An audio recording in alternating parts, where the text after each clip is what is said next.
Wellness Albania Clinic, përshëndetje. Si mund të ndihmoj?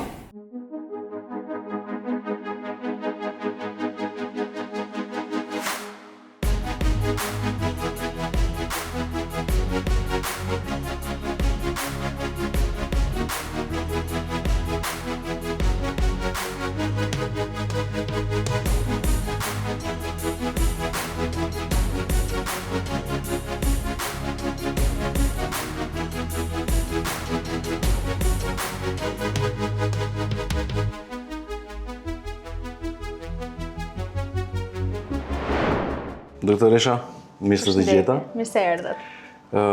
Jam I lumtur që sot jam tek Wellness Albanian Clinic, një klinik wellnessi, por gjithë përfshirëse.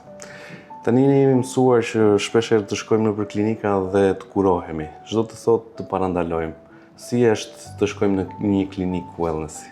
Në fakt, fjala wellness është një koncept shumë I gjerë, sepse përfshin një mirëqenie që jo domosdoshmërisht do thotë mjekësi. Sigurisht ne duhet të jemi të shëndetshëm fizikisht, kimikisht, pra në organizmin tonë, si të themi mos të kemi sëmundje, po njëkohësisht duhet të ndjehemi mirë, pra të kemi një shëndet mendor shumë të mirë.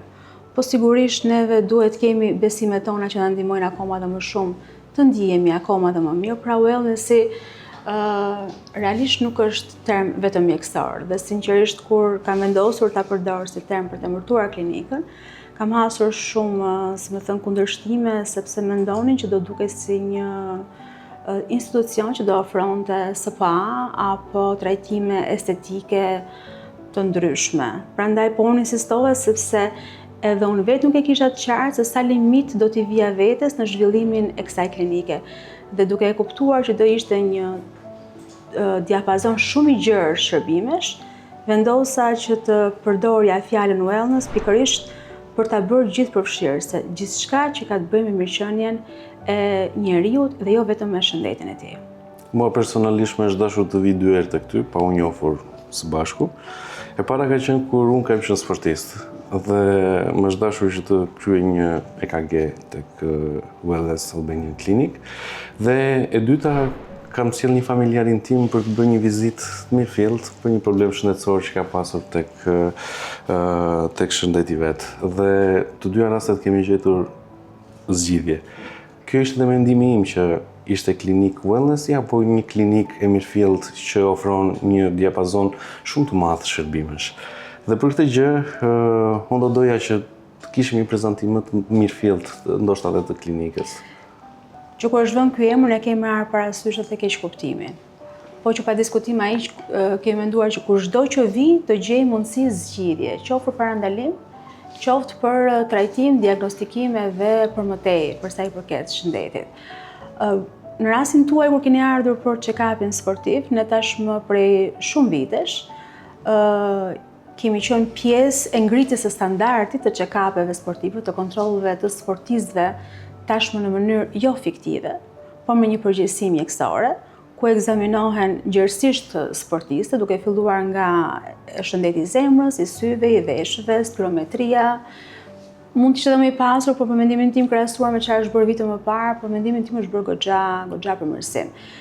Sikurse edhe kur vihet për një shqetësim të caktuar shëndetësor, pa diskutim edhe këtu, duke qenë se ka një diapazon të gjerë, sikurse infrastrukture, I pajisur me të gjithë pajisjet e radiologjisë, duke filluar nga ekografia, grafia digjitale, skaneri, mamografia, ostodensitometria, laboratoret dhe të gjithë specialitetet.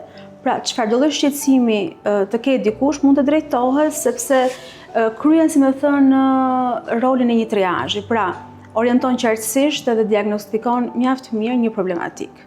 Në përgjithësi dhe nga bisedat që kemi pasur së bashku pas njohjes me njëri tjetrin, kam mësuar që në këtë vend mund të gjesh dhe emra shumë të mirë të mjekësisë shqiptare. Pra mjek që unë I rëndit nga më të mirët të cilët ne kemi në Shqipëri sot. Si arrin të mbash një, do të thoja, standard të tillë? Pikë së pare, kjo nuk është një biznes I zakonshëm. Unë jam mjeke, pavarësisht se mund të jem edhe ideatorja dhe personi që mban përgjegjësi dhe personi që punon, si çdo punonjës tjetër I klinikës, por dhe kolegja e këtyre doktorëve dhe profesorëve që vinë dhe punojnë këtu. Mendoj që ndajmë të njëjtën filozofi dhe pa diskutim secili prej tyre ndihet si në klinikën e vet. Domethënë, ai pak që ne kemi me çdo doktor që vjen dhe punon këtu është që do t'i ofronte pacientëve të tyre ato që do t'i ofronin familjarëve të tyre. Është e vetmja filozofi që na lidh. Ndaj dhe ne jemi me këta doktor dhe besoj dhe shpresoj që vetëm të pasurohemi, pasi për çdo klinik doktorët janë aseti kryesor, sepse thonë që pacienti është klienti kryesor, por në mjekësi ka dy klient, është pacienti, por është edhe doktori. Pra fokusi duhet jetë këto dy. Pra, një bashkëpunim i njëri tjetrit, duke sjellë një anë profesionalizmi, shërbimi, rritet mirëqenia, rritet kujdesi, rritet dhe kurimi. Pa diskutim. Në një botë ideale, nuk do kishte dashur kur t'i ofroja shëndet, do të shërbim shëndetësor, dikujt që vjen, si me thënë, me bë thjesht një check, si me thënë, po më çon puna ose pra nuk është mindfulness në kuptimin çfarë rëndësie ka shëndeti. Pra vjen këtu jo për të bërë atë gjën që i duhet shëndetit dhe vetes vetë, që është kaq e vlefshme, sa nuk besoj që ka gjë më të rëndësishme në jetë se sa shëndeti. Sigurisht kjo është ideale, por pa diskutim me kalimin e kohës unë i selektoj pacientët dhe më selektojnë, sepse unë dua që kur një pacient vjen këtu ta ketë shumë qartë për çfarë vjen, ta vlerësoj, të dalë super i sqaruar, të orientohet për problematikat që ka, të marrë masa për problematikat që ka, që neve ta konkludojmë gjithçka sipas protokollit mjekësor, duke na hequr dhe neve një përgjegjësi, se duket ndonjëherë sikur të bëj ç'të doj, domethënë, unë ja thash timen, nuk është kaq e lehtë. Domethënë, ti nuk mund të thuash të bësh të doj një pacient që nuk e kupton. Ti duhet bindesh mirë që dhe çdo pacient kupton një lloj. Pacientëve duhet t'ia shpjegosh shumë mirë dhe çdo pacientëve të ndryshme do ja shpjegosh ndryshme, në mënyrë të ndryshme. Sa të bindesh që ai është i qartë për problematikën që ka dhe se çfarë hapash ai duhet të marrë. Ktu përfundon pastaj marrëdhënia jonë. Më kujtove diçka, në momentin që unë shërbej në banak, më duhet që 2 herë, 3 herë disa herë të shpjegoj ose të rishpjegoj. Dhe më kujton shumë episode të pacientëve të cilët kthehen në qoftë edhe në farmaci ku unë shërbej, ku thonë që faleminderit sepse në momentin që ma the edhe një herë, atëherë kuptova mirë dhe ja ku jam sot i kuruar, i shëruar dhe besueshmëria është shumë më e madhe në këtë rast. Duke ditur që ju në klinikën tuaj keni një gamë të madhe shërbimesh, cilat janë ato që do veçoje më së shumti? Ne në fakt këtë klinikë kemi nisur me klinikën rehabilituese, që do të thotë me fizioterapinë dhe çdo lloj rehabilitimi fizik. Është bërë një investim jo vetëm në infrastrukturë, ku janë të gjitha llojet e pajisjeve europiane, duke filluar nga human taker, nga lazeri, nga kryo ultratingulli, ai që është në hematomat forta, bëhet ftoja e fortë për të parandaluar dhe për të stopuar një hematom që ka ndodhur, dhe shumë pajisje të tjera, dhe një palestër e cila është e gjitha në funksion të atij momenti që pasi është drejtuar dëmtimi i një sportisti apo dhe një personi të zakonshëm që nuk merret me sport, është momenti që ti duhet të dalësh në fushë. Përpara se të dalësh në fushë, ato ushtrime paraprakisht i bën në klinik, në palestrën tonë, në mënyrë që në fushë të mos kemi një surprizë në një rikthim dëmtimi apo diçka tjetër. Në historikun tim si sportist, në një periudhë të caktuar kam pasur një dëmtim i cili më ka mbajtur pothuajse një vit e pak jashtë bedanës. Dhe një nga problemet më të mëdha që kam pasur asaj kohe ka qenë gjetja e një personi i cili unë t'i besoja plotësisht të gjithë shëndetin tim, por dhe rikuperimin tim. Ne duhet ta pranojmë që ne nuk kemi lider në fushën e rehabilitimit. Pra liderët e vetëm që janë në fushën e rehabilitimit janë fizioterapistët, që nuk është e drejtë. Sepse gjithë bota ka mjek të quajmë fiziatër, pra është një specialitet 4 vjeçar që merret me të gjithë rehabilitimin, duke filluar nga dhimbja, rehabilitimet muskulare, rehabilitimet kockore dhe rehabilitimet neurologjike, pra është shumë e gjerë si fushë. Tek paralizat e fëmijëve, pra është personi që bën protokollin gati. Sot Shqipëria është në dorë të fizioterapistëve që i dua shumë dhe kam shumë respekt për këta, por unë jam shumë e sigurt që dietë janë të kufizuara dhe ka raste sfiduese ku duhet jo vetëm opinioni një mjeku fiziatër, por bashkëpunimi i disa prej tyre, i mjekut fiziatër, me mjekun reumatolog ndonjëherë, me mjekun ortoped, me mjekun neurolog, pra do konsulta të shumë specialitetesh që nuk është fare e zakonshme në Shqipëri. Kjo është sfida jonë sot për sa i përket rehabilitimit. Ne këte kemi mbyllur me një doktoresh që vjen nga Turqia, është mjek e fiziatër, profesor asistent dhe punon në shumë spitale prestigjioze në Turqi. Ka qenë një edukim mjaft i mirë edhe për fizioterapistët tanë.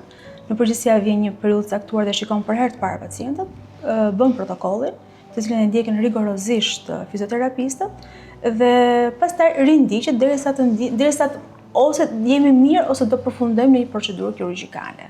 Pra është një hallk në mes që Shqipërisë i mungon vërtet.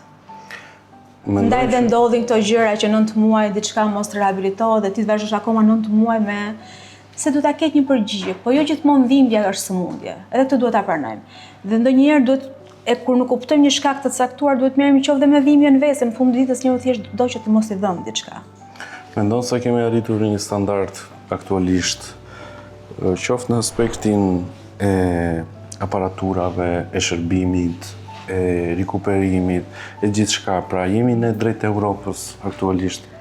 Po për shumë me rastin tim, aparatura që unë kam marrë janë të gjitha CE, pra janë me certifikatën e BE-s, që do të thotë të Komitetit Evropian, dhe të tilla kanë futur shumë në Shqipëri, por mendimin tim mungon filozofia. Mungon strategjia, mungon kombinimet midis atyre që kanë nevojë dhe atyre që ofrojnë gjën. Mungon një marrëveshje jashtëzakonisht e mirë me kompanitë e sigurimit. Pra janë hallka të pa kombinuara që në fund të ditës e lën këtë si specialitet pak si të braktisur ose e kanë kthyer në një shërbim që ti ke një dhimbje, rehabilitohesh 2 javë, po ti kur nuk merr një përgjigje, ore çka kam, se mirë që po më ikë dhimbja, po të di se çfarë kam.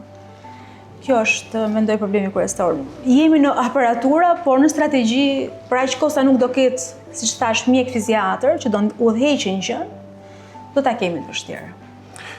Përmende pak më përpara siguracionin. Po.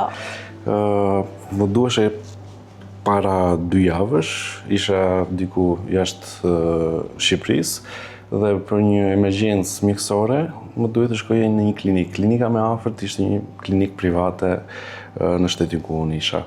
Dhe gjëja e parë që më pyetën kur shkova, pyetën për shëndetin, pyetën nëse kishte diçka emergjente apo jo, dhe e dyta ishte je i siguruar apo nuk je i siguruar.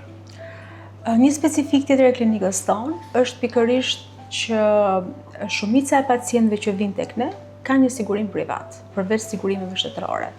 Sepse ne dim shumë mirë që sigurimet shtetërore nuk kanë asnjë marrëdhënie me entitetet, bizneset, mjekësore private deri më tani.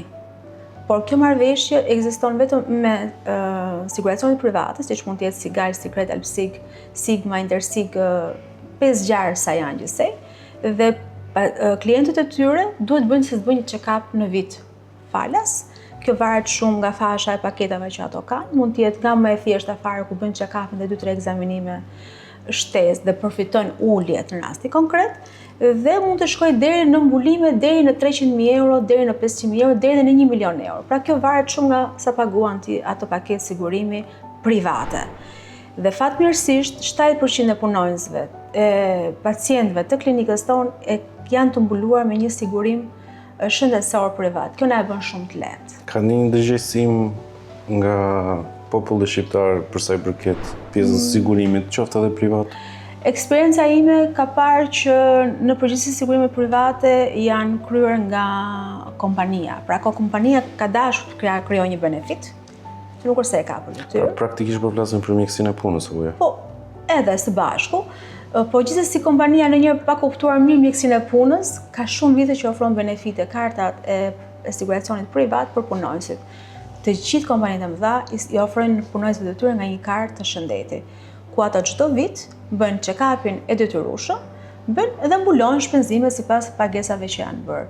Dhe ne 70% të pacientëve tani kemi të tillë dhe është fat shumë i madh, se me thënë të drejtën, është shumë e vështirë që një pacienti që është smur dhe nuk ka para, ti ta menaxhosh dot ndershmërisht atë rast.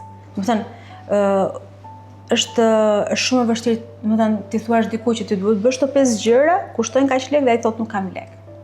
Pra, dhe sigurisht që unë preferoj që siguracioni mjafton që ti justifikon arsye pse duhen bërë këto ekzaminime, ti e ke më të lehtë për të ndjekur protokollin.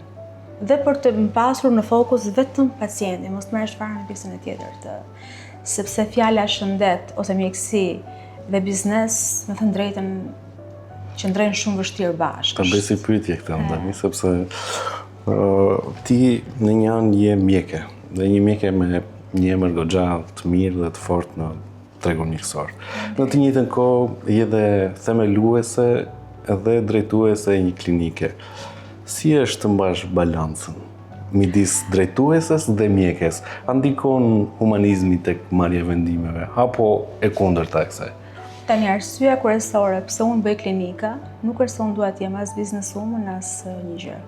Kam provuar që kur kam mbaruar specialitetin punoj në klinika të mëdha, dhe presioni që ti ndjen nga punëdhënësi për të bërë sa më shumë xhiro, s'është biznes, fundit është biznes si çdo gjë tjetër. Por unë vetë nuk e kam ndjerë veten rehat dhe kam filluar të eksperimentoja të bëja gjërat e mia, sepse doja që pacienti të ishte fokusi im, se në opinionin tim pacienti është pasuria ime më e madhe. Në fund ditës klinika është plot pikërisht për ata pacientë më besojnë mua, është një marrëdhënie që pa diskutim do reflektohet në financa. Por unë nuk mundem dot të bëj një gjë që unë nuk mendoj që si mjeke duhet bërë.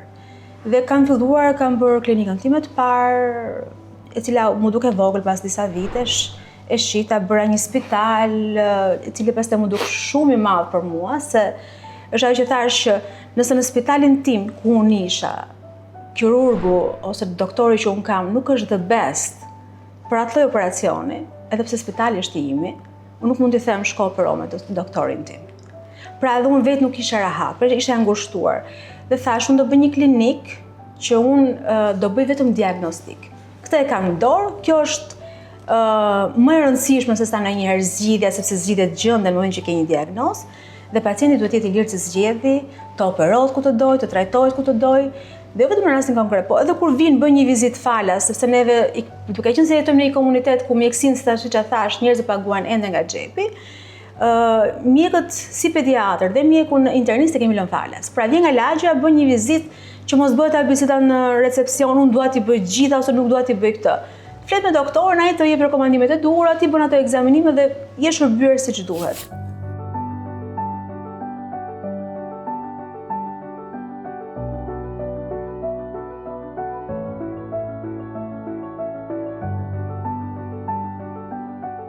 Tani, ky ishte recepcioni ku çdo pacient i lagjes mund të vijë dhe mund të marrë shërbimin e drejt për drejt, falas me një mjek internist dhe mjek pediatër.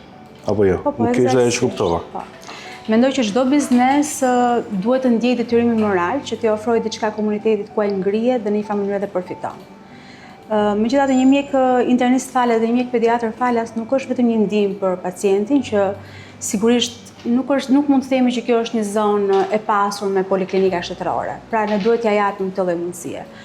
Por mbi të gjitha do të evitonte shumë keq kuptime të pacientëve të cilët nuk e njohin ekzaminimet laboratorike, imazherike dhe thonë dua të bëj këtë pas një logjik mjekësore.